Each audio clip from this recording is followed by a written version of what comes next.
Shalom, salam berkat dari kami untuk pendengar sekalian. Saat ini pendengar akan diberkati dengan program Hari Ini Harinya Tuhan bagian yang ke-8. Sebuah program rohani tentang doktrin Alkitab yang menolong kita untuk semakin tertanam dalam kebenaran firman dan bertumbuh dalam kemuliaan. Bersama hambanya, Pendeta Gilbert Lumendo, STH. Banyak orang merasa doktrin Alkitab sebagai sesuatu yang membingungkan. Tetapi tahukah saudara bahwa doktrin Alkitab intinya adalah memahami Alkitab dengan benar, dengan pemahaman yang sistematis, sehingga kita terus dapat tertanam di dalam kebenaran firman, sehingga kita terus bertumbuh di dalam kemuliaan Allah. Buka hati saudara sekalian untuk menerima berkat-berkat firman-Nya hari ini. Pada dasarnya Tuhan kita memberi kesempatan bagi mereka orang-orang berdosa. Karena Kristus datang bukan mencari orang yang benar, Kristus datang mencari orang yang berdosa. Karena Alkitab dengan tegas berkata, bukan orang sehat yang memerlukan tabib, tetapi orang sakit. Nah, saudaraku yang kasih dalam Tuhan, berarti Tuhan kita memberikan kesempatan bagi mereka yang berdosa dengan apa? Pada zaman perjanjian lama itu dengan membangun kota perlindungan. Tujuannya apa? Supaya mereka yang sebenarnya tidak sengaja berbuat dosa, yang memang bukan karena hatinya jahat, memang karena situasinya menekan kondisi itu, maka tetap ada keselamatan. Saudaraku yang kasih dalam Tuhan, Alkitab dengan tegas berkata, bukan kematian orang fasik yang dikendakinya, tetapi pertobatan. Nah, karena itu ada beberapa syarat supaya kita meskipun salah, meskipun berdosa, tetapi tetap masih berhak untuk menerima kota-kota perlindungan. Yang pertama yaitu asal hatinya berbalik dan bertobat. Saudaraku yang kasih dalam Tuhan, kalau sudah salah, ya jangan ngotot. Kalau sudah berdosa, jangan tetap mempertahankan diri. Cepat bertobat, cepat berbalik, karena Tuhan adalah Allah yang Maha Kasih, Maha Pemurah, Maha Pengampun. Asal saja kita berseru kepadanya, Tuhan selalu punya jalan keluar untuk mengampuni dosa-dosa kita. Yang kedua, saya pelajari Tuhan bangun kota-kota perlindungan untuk kesempatan keselamatan buat kita. Asal saja kita mau berubah dari segala kejahatan. Jangan cuma bertobat, berbalik untuk sementara, ya kemudian berdosa lagi. Ada banyak orang kan begitu, menghamili anak orang, wah sampai mau dipenjarain, sampai ribut besar, wah bertobat, ampun. Lalu kemudian kembali lagi. Orang yang hidup dengan narkoba juga gitu, ketangkap masuk penjara, ampun, tobat, gak buat lagi. Tapi 2 tahun kemudian kembali lagi.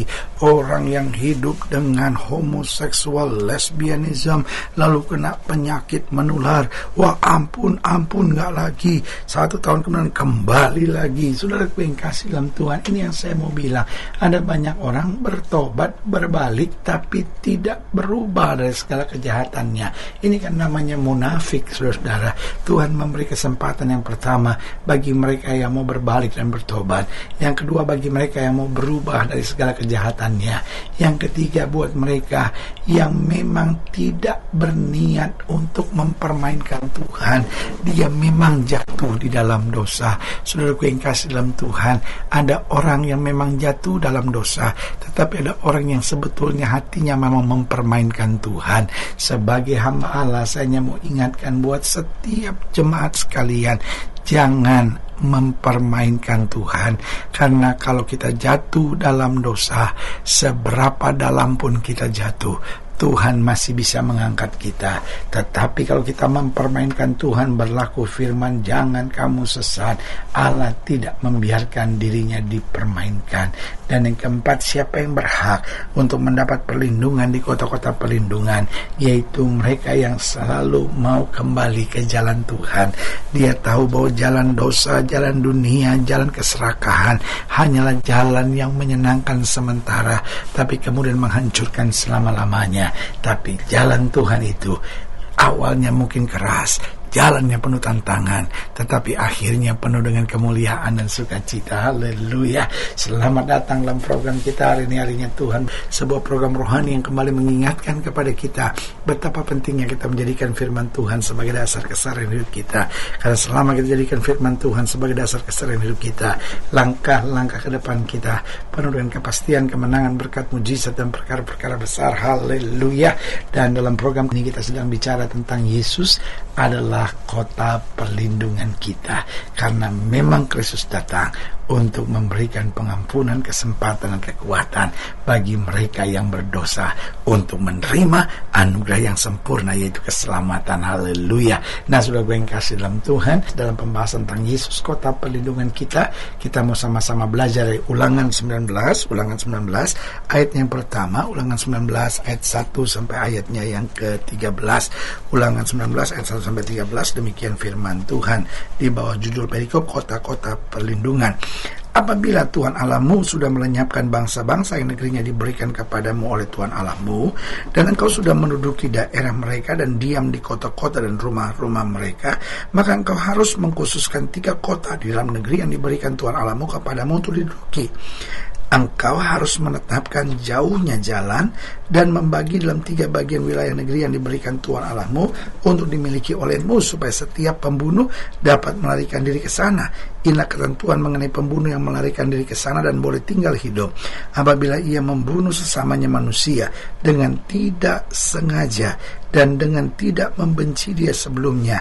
Misalnya, apabila seorang pergi ke hutan dengan temannya untuk membelah kayu, ketika tangannya mengayunkan kapak untuk menebang pohon kayu, mata kapak terlucur dari gagangnya, lalu mengenai temannya sehingga mati, maka ia boleh melarikan diri ke salah satu kota itu dan tinggal hidup. Maksudnya supaya jangan penuntut tebusan darah sementara hatinya panas dapat mengejar pembunuh itu, karena jauhnya perjalanan menangkapnya dan membunuhnya. Padahal pembunuh itu tidak patut mendapat hukuman mati, karena ia tidak membenci dia sebelumnya. Itulah sebabnya aku memberi perintah kepadamu demikian, 3 kota haruslah kau khususkan. Dan jika Tuhan Allahmu sudah meluaskan daerahmu nanti seperti yang dijanjikannya dengan sumpah kepada nenek moyangmu, dan sudah memberikan kepadamu seluruh negeri yang dikatakannya akan diberikan kepada nenek moyangmu, apabila engkau melakukan dengan setia perintah ini yang kusampaikan kepadamu pada hari ini dengan mengasihi Tuhan Allahmu dan dengan senantiasa hidup menurut jalan yang tunjukkannya, maka haruslah engkau menambah 3 kota lagi kepada yang 3 itu, supaya jangan tercurah darah orang yang tidak bersalah di negeri yang diberikan Tuhan Allahmu kepadamu menjadi milikmu, dan hutang darah melekat kepadamu. Tetapi apabila seseorang membenci sesamanya manusia dan dengan bersembunyi menantikan dia, lalu bangun menyerang dan memukul dia sehingga mati, kemudian melarikan diri ke salah satu kota itu, maka haruslah para tua-tua kotanya menyuruh mengambil dia dari sana dan menyerahkan dia kepada penuntut tebusan darah supaya mati dibunuh. Jangan engkau merasa sayang kepadanya. Demikianlah harus kau hapuskan darah orang yang tidak bersalah dari antara orang Israel, supaya baik keadaanmu. Nah, saudaraku yang kekasih dalam Tuhan, kita bisa melihat bahwa ayat ini merupakan nubuatan tentang Yesus di dalam perjanjian baru sebagai kota perlindungan kita. Lalu pertanyaannya, kenapa kita percaya Yesus sebagai kota perlindungan kita? Yang pertama, karena Yesus adalah Tuhan yang tidak menghakimi. Dia menegur, betul. Dia menyatakan kesalahan, betul. Dia memperbaiki, amin. Tetapi dia Tuhan yang tidak menghakimi. Itu sebabnya Alkitab dengan tegas berkata, jangan kamu saling menghakimi.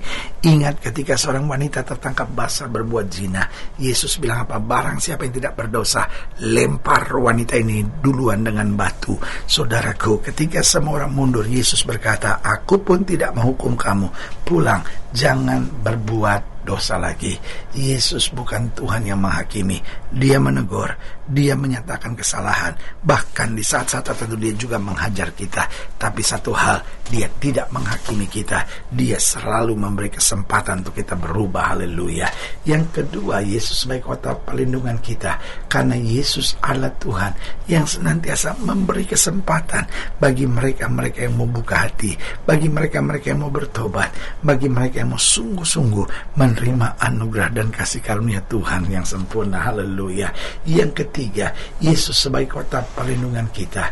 Yesus Allah Tuhan yang merindukan pertobatan, bukan hukuman.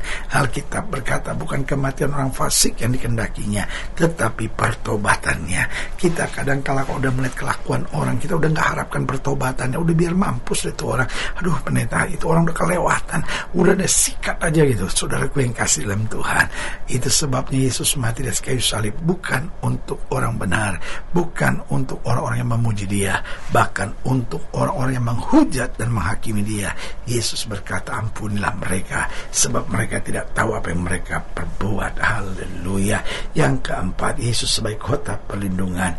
Yesus adalah Tuhan yang selalu siap memakai mantan pendosa bagi kemuliaannya. Selalu saya bilang, masih mending disebut mantan pendosa daripada mantan pendeta. Saudara, wah, pendeta tahu nggak itu orang yang tadinya mantan pendeta? Wah, ini repot, saudara, ya kan?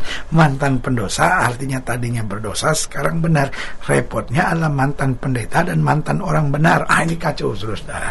Makanya saya pelajari Yesus adalah kota perlindungan kita, karena Dia Tuhan yang siap memakai mantan pendosa bagi kemuliaannya. Dan akhirnya yang kelima, Yesus sebagai kota perlindungan kita, karena Yesus adalah Tuhan yang tidak memendam kesalahan-kesalahan dan masa lalu kita. Dia Tuhan yang mengampuni, Dia Tuhan yang membebaskan, dan Dia Tuhan yang menyediakan hari depan yang penuh harapan buat kita. Haleluya.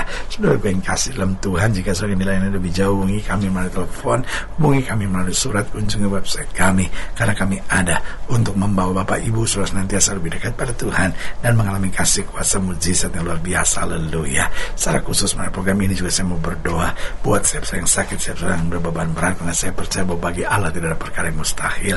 Nah, saudara yang ingin didoakan secara khusus, boleh taruh tangan kanan saudara di dada dan kita akan berdoa. Mari kita berdoa.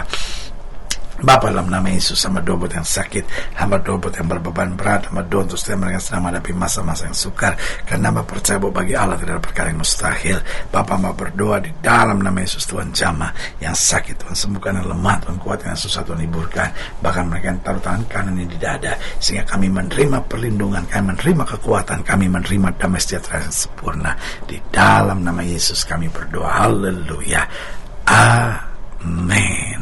Saudara yang kasih dalam Tuhan, kita sudah berdoa. Ingat, Allah tidak pernah lalai menepati janjinya. Inilah saatnya buat kita untuk bangkit bersemangat, bersukacita dalam menghadapi segala perkara, karena kita tahu Yesus hidup, Yesus berkuasa dan selalu mengajarkan terbaik buat anak-anaknya.